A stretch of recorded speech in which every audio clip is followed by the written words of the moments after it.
Bonjour à toutes et à tous à notre nouveau balado MTL Connect 2025. J'ai le très grand plaisir d'accueillir Clément Domingo, alias Sax, qui se définit lui-même comme un gentil hacker. Domingo, alias Sax, merci d'être avec nous. Merci beaucoup Claude pour cette invitation et bonjour à tout le monde. Super, mais écoute, pour débuter, j'aimerais savoir qui est Sax. Sax c'est un gentil hacker, un ethical hacker, donc hacker éthique, obligé de rajouter le éthique parce que la plupart du temps Claude, tu sais, quand tu vas dire aux gens moi je suis un hacker, assez rapidement ils vont se dire ah ça c'est une personne qui va être là pour voler mes données, alors que non, moi je suis là pour aider les entreprises à mieux se sécuriser, mais surtout faire de la vulgarisation, expliquer à ma grand-mère, expliquer à nos parents, expliquer à nos amis comment mieux se protéger sur Internet et qu'est-ce que l'intelligence artificielle va changer. Super. Tu es aussi cofondateur d'une ONG avec un nom qui m'intrigue un peu, Hacker Without Borders, un peu comme Médecins sans frontières, mais pour le cyberspace, j'imagine.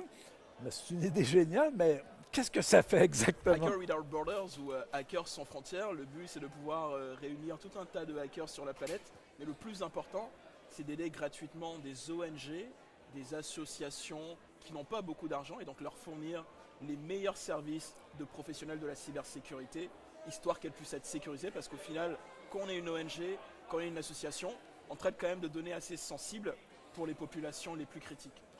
Je vois. Mais qu'est-ce qui t'a poussé vers le monde de la cybersécurité?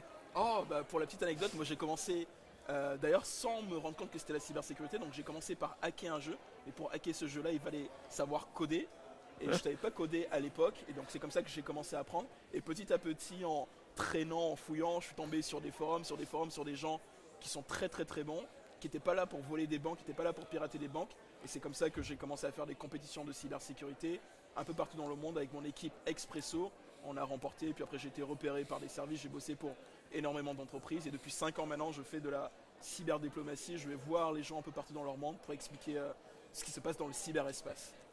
Est-ce que ton hacking gentil t'a causé certains problèmes avec les autorités?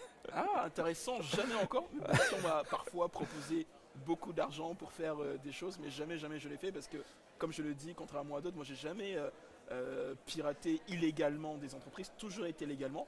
D'ailleurs, il y a un truc qu'on appelle le bug bounty. Est-ce que ça te parle? Le bug bounty, Non. c'est le fait de trouver légitimement des vulnérabilités dans les systèmes et d'être payé pour ça. Oui. Donc ça, pendant 5 ans, je l'ai fait. Donc j'ai été numéro 1 sur 40 000 chercheurs. Wow. Et j'ai pu avoir de gros rewards donc en aidant des entreprises, en les piratant légalement. Ah, super. Euh, Dis-moi, est-ce que tes origines africaines influencent ta vision de la cybersécurité aujourd'hui? Énormément. Énormément depuis aussi que j'ai pu être en contact avec des personnes qui m'ont ouvert le cerveau. Et aujourd'hui, le fait d'avoir des origines africaines me permet de voir la cybersécurité, mais surtout le cyberespace différemment. C'est pour ça que je prône, et c'est pour ça d'ailleurs que je suis venu ici à MTL Connect, que j'ai accepté l'invitation pour parler aussi de ce pont qui est possible de faire au niveau de la francophonie, au niveau de l'Afrique, au niveau vraiment du Québec, de Montréal, du Canada, mais aussi d'autres pays, parce que tout se passe. Et il y a un truc que je vais donner, 3 chiffres. Déjà, c'est que le prochain espace, c'est l'Afrique. Le prochain espace, en tout cas, de l'Eldorado numérique, c'est en Afrique. La seconde chose, Claude, c'est que 2030, la génération Z va se trouver à 90% sur le territoire, et 2050, un jeune sur 2 sera africain.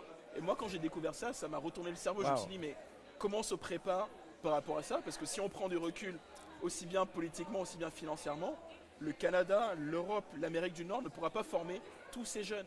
Donc comment on inverse la tendance? Est-ce que tu as une idée de comment on éduque cette génération qui va dominer finalement le continent? Ouais, je commence à avoir une petite idée, en tout cas à mon échelle. Par exemple, tu vois, la semaine dernière, donc il y a quelques temps, j'ai eu la chance d'être invité au Congo et à la fin de mon séjour, j'ai passé une demi-journée avec des jeunes, mais juste de voir leur envie, juste de voir leur talent, juste de voir un peu comment ils sont bons, je me dis que c'est possible de le faire.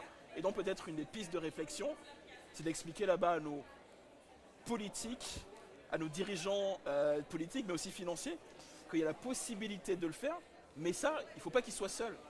Il y a aussi, comme je dirais, peut-être ici au Québec, au Canada, aussi une vraie responsabilité de nouer des partenariats equal to equal, égaux à égaux, égal à égal, pour mettre en place des formations, mais aussi d'avoir un vivier prospère.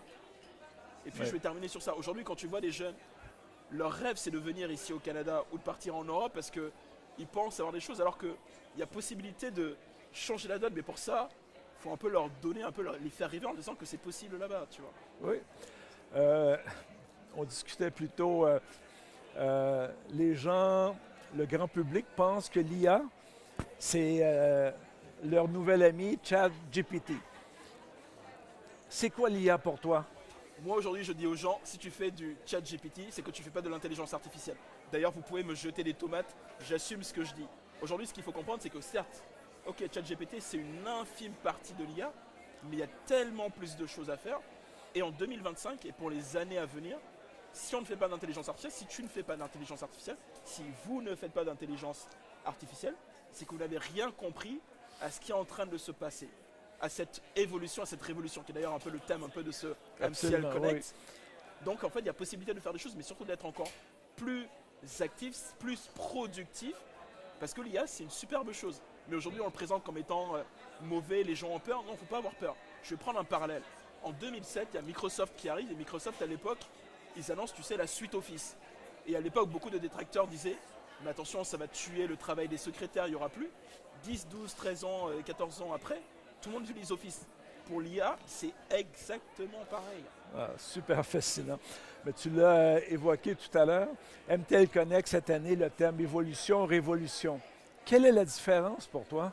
Amazing. Déjà, le fait de faire une évolution, ça veut dire que c'est quelque chose qu'on ne connaissait pas. Et la révolution, c'est de se dire, on connaissait quelque chose, on va venir être, tu vois, en Europe et surtout en France, on aime beaucoup un terme qui est un peu disruptif. On va venir un peu casser ça, on va venir un peu faire un 360, donc en tout cas un 180, changer totalement de posture. Et un peu cette différence-là, pour moi, sied dans ça. C'est pour ça que moi, le thème m'a tellement parlé par rapport à l'évolution, mais par rapport aussi un peu à cette révolution. Mais attention, cette évolution et cette révolution, il faut la vivre. Il ne faut pas juste en parler. You got to be inside right now, you know. Il faut s'impliquer. S'impliquer, c'est exactement ça. J'aime ça. Revenir sur peut-être une expérience personnelle. Quelle est la cyberattaque qui t'a le plus marqué dans ta carrière? J'en ai 3, mais je vais en parler d'une qui va peut-être parler à tous. C'est un peu un cabinet de 10 architectes et il y a 2 vraiment qui dirigent un peu le cabinet. Donc eux, ils sont vraiment très loin de la cybersécurité, de l'informatique. Eux, leur but, c'est de venir dessiner des plans, de les donner à leurs clients. Eux, ils ont été victimes d'une cyberattaque. Et Claude, à un moment donné, il m'appelle parce qu'ils n'ont pas de sauvegarde, ils n'ont pas de backups. Et ils m'ont dit, on va à la Saxe. Donc là, les cybercriminels leur demandaient 18 000. Ils m'ont dit, Saxe, on va devoir payer. Et donc, je viens, je les aide. Et à la fin, j'apprends 2 choses. La première, en négociant avec ces cybercriminels, parce qu'on négocie aussi avec des cybercriminels, j'apprends qu'à l'époque, le plus jeune d'entre eux, il a 14 ans, et le plus vieux, 17 ans. Wow! Et c'était même pas en plus de cybercriminels un peu Rolls-Royce, you know, in the high. Et à la fin, je parviens de faire baisser ce montant-là de 18 000 à 8 000. Et ça montre qu'aujourd'hui, un peu le fait, comme beaucoup de patrons d'entreprises, petites entreprises, moyennes entreprises qui disent moi je ne suis pas dans le business de l'IT, personne ne s'intéresse à moi, les hackers, les cybercriminels, ils s'intéressent qu'aux gros, c'est totalement faux. Et pire encore, je peux te dire que cette expérience-là montre qu'aujourd'hui, en termes de cybercriminalité, ce qu'on voit, c'est qu'il y a de plus en plus de jeunes qui utilisent l'IA, qui ne sont pas si mauvais que ça, qui commencent à attaquer les petites entreprises parce qu'ils savent que ces entreprises-là vont payer. Et dis-toi que, pire encore, lorsque tu es un particulier, que je viens mettre la main parce que j'ai piraté ton compte Facebook, WhatsApp, Instagram ou vraiment, whatever, que je viens mettre la main là-dessus et ensuite que je te demande juste $200 ou $300, est-ce que tu vas payer? Voilà un peu aujourd'hui ce qui se passe. Et donc ça, moi, ça m'a énormément marqué, contrairement aussi à d'autres très très grosses cyberattaques que j'ai pu faire, mais celle-là montre un peu aujourd'hui la fragilité et donc d'où l'intérêt. On parle aujourd'hui du numérique. Aujourd'hui, c'est impossible, si tu n'as pas une présence numérique, en fait, tu n'existes pas. Donc tu as besoin aussi de venir sécuriser cette présence numérique. C'est un très bel exemple parce que ça peut nous toucher à tous. Maintenant, ça m'amène, comme tu donnes beaucoup de conférences en sécurité, si tu devais donner un conseil aux PME ou organisations pour se protéger en 2025, ce serait quoi? Vraiment un conseil, dites à vos employés de ne pas utiliser le même mot de passe partout. Ça, c'est terrible. on le dit, on le redit, hein, mais combien de fois aujourd'hui avec les outils dans mon ordinateur ici, dans mon sac avec mon ordinateur, en l'espace de quelques secondes, je retrouve les mots de passe de vos employés. Donc vraiment, arrêtez d'utiliser le même mot de passe partout. Comment est-ce que tu les découvres? Parce qu'il y a tellement de fuites d'informations et en utilisant les bons outils sur le dark web, on parvient de voir le mot de passe qui était utilisé il y a 6 mois. Et vu que les gens ils vont soit venir, modifier une petite partie du mot de passe en pensant que c'est un nouveau mot de passe, mais ils sont prévisibles. Et avec des outils, on retrouve le bon mot de passe à chaque fois. Donc arrêtez d'utiliser le même mot de passe. Ah, c'est bon ça.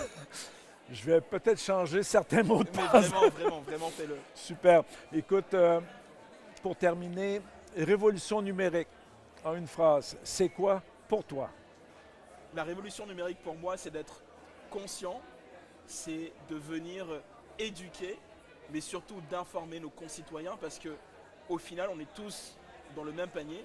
Si moi demain je t'ai confié mes données ou alors mon numéro de téléphone, mon adresse et que toi tu te fais pirater, au final tu n'es pas le seul à avoir perdu, je perds aussi. Donc pour moi là, cette révolution numérique, je le redis, hein, c'est d'être conscient, de vivre ça, d'informer pour mieux se protéger. Wow. Merci beaucoup, Sax, Merci beaucoup Claude pour cet échange éclairant sur la cybersécurité et la sécurité. Merci beaucoup. Merci à toutes et à tous et à la prochaine.